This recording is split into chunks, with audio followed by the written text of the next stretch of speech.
In the high-stakes world of Silicon Valley, there was a software engineer named John. John was a firefighter, the man companies called when their systems were crashing and millions were at stake. He was sharp, fast, and highly respected. His life was a series of intense challenges, but those challenges made him the best in his field. One day, John was headhunted by a massive, mysterious corporation. They offered him a dream role. The salary was double, the office was a luxury suite, and the instructions were simple. We just need you here in case something goes wrong. Most days, you'll have nothing to do. John took the job. He thought he had finally arrived. The first month was paradise. John spent his days drinking gourmet coffee, watching movies, and napping in his ergonomic chair. He felt sorry for his former colleagues who were still grinding away at 2 a.m. He looked at his high salary and thought, I've cheated the system. I'm getting paid to do nothing. But comfort is like a slow-acting poison. By the third month, John stopped reading technical journals. By the sixth month, he found it hard to wake up early.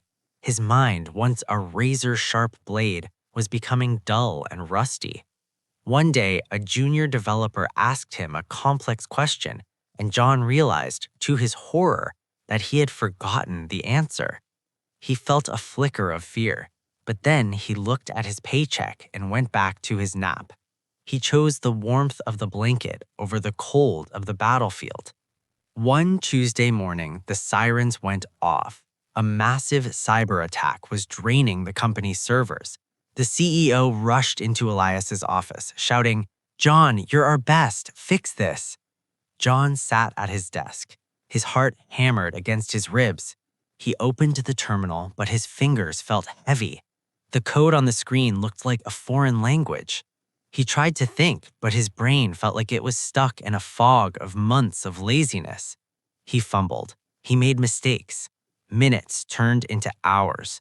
Because John had spent a year avoiding the grind, he had lost the very skill that made him valuable. By the time the sun went down, the company had lost millions, and John sat in the dark, staring at a screen that read, "System failure."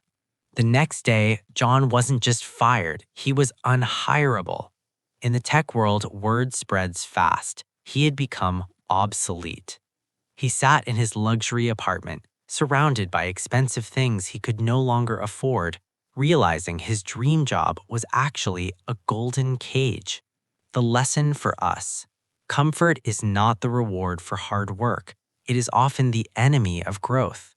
In the USA, we often dream of passive income or doing nothing, but a knife that is never used eventually turns to rust. Your struggles are what keep you sharp. Your challenges are what keep you relevant. When you stop pushing, you start fading. Remember, a ship is safe in the harbor, but that is not what ships are built for. Don't let your comfort destroy your capacity. Stay hungry, stay challenged, and never trade your edge for a soft seat. If this story touched your heart, subscribe to MindBridge Tales. Every story here is a lesson. Every lesson is a step toward a better life. God bless you.